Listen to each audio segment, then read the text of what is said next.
ایک جوان کہتے ہیں بڑا گنہگار تھا، ایران کا رہنے والا ہوتا ہے جوان دوستیوں کے چکر میں، تو ایسا ہی جوان تھا دوستوں میں، پرائیویسیز میں اور ان چیزوں میں پڑا۔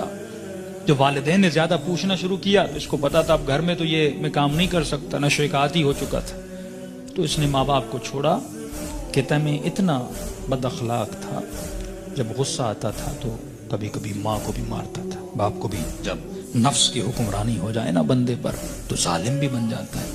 کہتا الگ میں نے فلیٹ لیا، ایک گاڑی تھی، میں اس سے مسافر اور پیسنجرز اٹھاتا تھا ایران میں، جو دن میں کمائی ہوتی تھی، رات کو نشہ، گناہ، فحاشی۔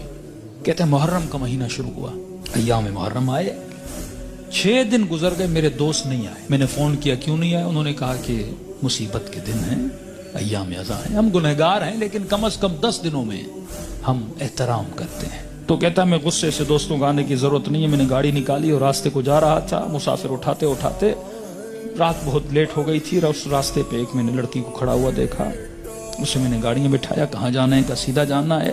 آگے چلتا گیا، اچانک نفس نے غلبہ کیا، گناہ نہیں کیا تھا اتنے دنوں سے، ذہن میں خیال آیا اکیلی خاتون گاڑی میں ہے، نیت گناہ کی، گاڑی کو میں نے موڑا۔ یہ جوان بچی محجب کہنے لگی کہاں جا رہے ہو، مجھے تو سامنے جانا ہے۔ میں نے وہی گناہ والے جملے بولے، اسے دعوت گناہ دی۔ کہ بچی رونے لگی، تو کیسی باتیں کر رہا ہے؟ اس نے کہا میں نے تو ارادہ بنا لیا ہے۔ کہتا مجھے واسطے دینے لگی، اب اکیلی خاتون کیا کرے، اسپیڈ سے میں گاڑی چلا رہا ہوں، دروازے لاک ہیں۔ کہتا مجھے واسطے دینے لگی، ظاہر ہے ایران تو مطلب دونوں شیعہ ہیں نا۔ کہنے لگی تجھے حسین کا واسطہ، تجھے مولا علی کا واسطہ، تجھے امام زمانہ کا واسطہ، ایرانی حضرت عباس کا بڑا احترام کرتے، تجھے ابو الفضل کا واسطہ۔ کہتا میں نے کچھ بھی نہیں سنا، میں نے کہا یہ چھوڑ دو عقیدے کی باتیں، فلاں کا واسطہ، فلاں کا واسطہ، کس نے دیکھا ہے؟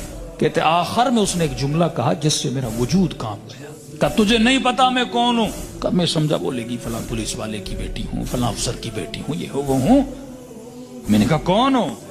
کہا میں سید زادی ہوں، تجھے واسطہ میری دادی زہرا کا، میرا ادب نہیں کرتا، میری دادی کا ادب کر۔ کہتے پتا نہیں ایسا کیا ہوا۔ میں نے گاڑی روک لی، میں نے کہا کہاں جانا ہے؟ کہا مجلس پہ جا رہی تھی، امام برگاہ پہ اتار دو۔ کہتا میں نے جا کے اتارا، پورے راستے میں خاموش رہا، سمجھ نہیں آ رہی تھی، ایک خوف سا میرے وجود پہ طاری ہو چکا تھا۔ کہتا یہ خاتون گاڑی سے اتری اور جب جانے لگی تو مجھے کہنے لگی کہ اے جوان، میں مجلس میں جا رہی ہوں، تیرے لیے دعا کروں گی، تو گناہ کرنے پہ آتا تجھے کون روکتا، میں اپنی دادی زہرا سے تیری سفارش کروں گی۔ میں نے سارے واسطے دیے، تو روکا نہیں، لیکن جب تم نے میری دادی کا نام سنا تو رک گیا۔ اہل بیت فرماتے ہیں ہم بڑا احترام کرتے ہیں اس بندے کا جو ہماری دادی کا احترام کرے۔ یہ جوان کہتا ہے میرے وجود میں گویا ایک انقلاب سے، ایک عجیب سی سچویشن تھی، بس دل کر رہا تھا میں روؤں۔ کہتا جہاں میں نے اس کو اتارا تھا وہ میرا محلہ تھا، میرے ماں باپ کا گھر تھا، کئی عرصے سے میں آیا نہیں ان کو دیکھنے کے لیے۔ میں نے کہا اس بہانے سے جاؤں، ماں باپ سے مل کے آؤں۔ کہتا اب جیسے میں نے کچھائی کی تو اچانک ذہن میں خیال آیا، اب پاورفل ہوا، میرا روح پاورفل ہوا، نفس کمزور ہو گیا، میں نے نفس کو مارا، اس کے گلے کو گھونٹا اور میں نے اپنے روح کی آواز کو سنا تھا۔ اب اچانک میرا روح پاورفل ہوا، میں گھر کی طرف گیا، گھر کا دروازہ کھولا، اندر گیا، گھر میں کوئی نہیں تھا۔ کہتا میں نے ٹی وی کھولا، اتفاق سے ٹی وی پر ایک ایرانی ذاکر کربلا کے مسائل پڑھ رہا تھا۔ کہتا میں سن بھی رہا تھا، رو بھی رہا تھا، اور اچانک جب میں نے چینل بدلا تو جنت البقیع دکھایا جا رہا تھا، سیدہ کی ٹوٹی ہوئی قبر دکھائی جا رہی تھی، اور ذاکر بتا رہا تھا کہ نبی کی بیٹی اتنی مظلوم ہے کہ اس کی قبر کا کوئی نشان بھی نہیں ہے، ہمارے گھروں پر بھی چھتوں کا سایہ ہے لیکن نبی کی اولاد کی قبروں پر کوئی سایہ نہیں ہے۔ اس نے سارے مسائل پڑھنا شروع کیے، اتنے درد بھرے مسائل، کہتا میرا دل پھٹنے لگا جب میں نے سنا اتنی بہترامی نبی کی بیٹی کی۔ تو کہنے لگا سیدہ میں اتنا بڑا گنہگار ہوں لیکن میں نے آپ کی بیٹی کا احترام کیا، ایسے تھے جنہوں نے نبی کی بیٹی کا احترام نہیں کیا۔ کہتا اب جب رونے لگا تو مجھے اپنے گناہ، اپنی خطائیں، اپنی بدکاریاں سب یاد آنے لگی، جتنی میری اندر کی کثافتیں تھیں گویا کسی نے سامنے لا کر کھڑی کر دی تھی۔ اب میں رو بھی رہا تھا، اللہ سے معافیا بھی مانگ رہا تھا، اتنے میں میری ماں گھر آئی، جس ماں کو مارتا تھا۔ اتنے سالوں کے بعد جب ماں نے مجھے دیکھا، کہتا جیسے مجھے دیکھا تو دیکھ میں رو رہا تھا، کہتے جیسے مجھے دیکھا تو بڑے پیار سے میرے ماتھے کا بوسہ دیا اور کہنے لگی رضا تو وہ نہیں جو یہاں سے گیا تھا، مجھے بدلا بدلا لگ رہا ہے۔ میں نے رو کر کہا کہ اماں مجھے سیدہ نے بدل دیا۔ کہتے معافی مانگنے لگا، ہاتھوں کا بوسہ لیا، ماں کے قدموں پہ گرا کہ اماں مجھے معاف کرنا، میں بہت برا تھا۔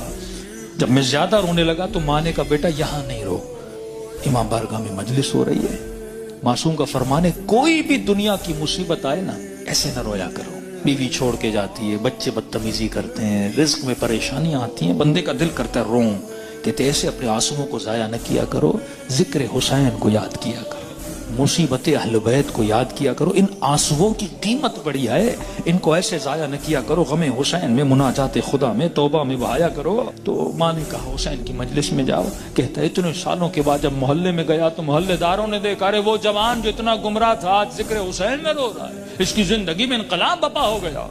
کہا کہ جب سے گیا، اس کی ماں کہتی ہے یہ خادم بن گیا حسین کا، یہ عزاداروں کے برتن دھوتا، کبھی جوتیاں بناتا، کبھی وہاں پہ ان کے لیے چائے رکھتا، دن رات خدمت کر رہا ہے کہ پورے محلے نے گواہی دی کہ یہ اس سے سچا عزادار ہم نے دیکھا نہیں ہے۔ کہتے ہیں 1-2 مہینے گزرے، ایک قافلہ بنا کربلا جانے کے لیے، تو لہٰذا اس قافلے سالار جو تھا، مسجد کا ہیڈ بھی تھا، پریزیڈنٹ بھی تھا، اس نے اسے بلایا کہ رضا ادھر آ، ایک جوان کو ہمارے ساتھ چلنا تھا جو ہیلپر تھا لیکن وہ بیمار ہو گیا ہے، میں اتنے دنوں سے سوچ رہا تھا کسے لے کر جاؤں اس کی جگہ پر، اچانک ذہن میں خیال آیا تجھ جیسا نیک جوان ہے، اسے لے جاؤں حسین کی زیارت پہ۔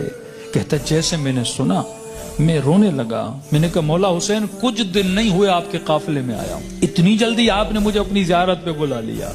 کہا مولا حسین کی زیارت کی، توبہ کی، واپس آیا، پھر ایک قافلہ حج کے لیے نکلا۔ کہ رضا قافلے والے اور محلے والے بول رہے ہیں جب تک یہ جوان چلے گا تو ہم چلیں گے، کیونکہ ہم نے اس سے اچھا خادم نہیں دیکھا، اس سے اچھا محبت کرنے والا نہیں دیکھا۔ کہ تب تو پاؤں سے زمین نکل گئی کہ سیدہ اپنے بیٹے کی زیارت بھی کروائی، اب اپنے جنت البقیع بھی مجھے بلا لیا۔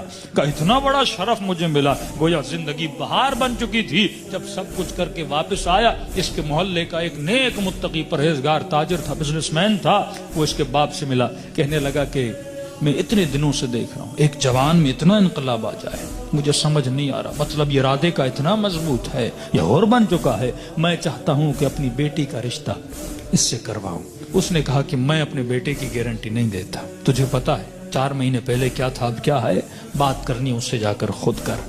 اس کے پاس ہے، کہنے کا رضا اپنی بیٹی دینا چاہتا ہوں لیکن ایک وعدہ دو۔ کہ کون سا وعدہ؟ کہ وعدہ یہ دو کہ پھر حسین کو چھوڑو گے نہیں، یہ دروازہ چھوڑ کے جاؤ گے نہیں۔ کہنے قبلہ میں اپنی ہر نماز میں دعا کرتا ہوں اے خدا وہ دن میری زندگی کا آخری دن ہو جب میں حسین کے ہاتھ کو چھوڑ کے چلا جاؤں۔ کہتے کل رشتہ لے کر آ جانا۔ کہتے یہ جوان اپنے ماں باپ کے ساتھ رشتہ لے کر گیا۔ جب اس کے گھر میں داخل ہو، ایران میں رسم ہے جس بچی کا رشتہ لینے جاتے ہیں وہ چائے لے کر آتی ہے، وہ بچی چائے لے کر آئی، جیسے اس جوان نے کپ اٹھایا اس بچی کی نگاہ اس کے چہرے پر پڑی، کہتے ہاتھ سے وہ ٹریل گرا اور چیخ مار کے بے ہوش ہو گئی۔ کمرے میں لے گئے، بڑی دیر کے بعد ہوش میں آئی، اور جیسے ہوش میں آئی زار و قطع رونے لگی، اور اس کی زبان پر بس ایک ہی نام تھا، یا فاطمہ الزہرا، یا فاطمہ الزہرا۔ ماں پریشان، بیٹی رو کیوں رہی ہو؟ ایسا کیا دیکھا؟ یہ جوان پریشان، اس کے ماں باپ پریشان، ایسا کیا ہوا؟ کہتی اماں اللہ کی قسم ہے کل رات میں نے خواب میں سیدہ فاطمہ کو دیکھا تھا، مجھے سمجھ نہیں آ رہا تھا، کل رات بی بی اسی جوان کا فوٹو مجھے دکھا رہی تھی اور کہہ رہی تھی کہ تو میری چاہنے والی ہے، جب اس کا رشتہ آئے اسے انکار نہ کرنا، اس نے میری بیٹی کا احترام کیا تھا۔ تبھی فرمایا جب تو 1 قدم اہل بیت کی طرف جاتا ہے وہ 10 قدم آگے بڑھاتے ہیں، لیکن سوال یہ ہے کہ یہ قدم اٹھیں، زندگی میں ان کو راضی کرو جن کے راضی ہونے سے خدا راضی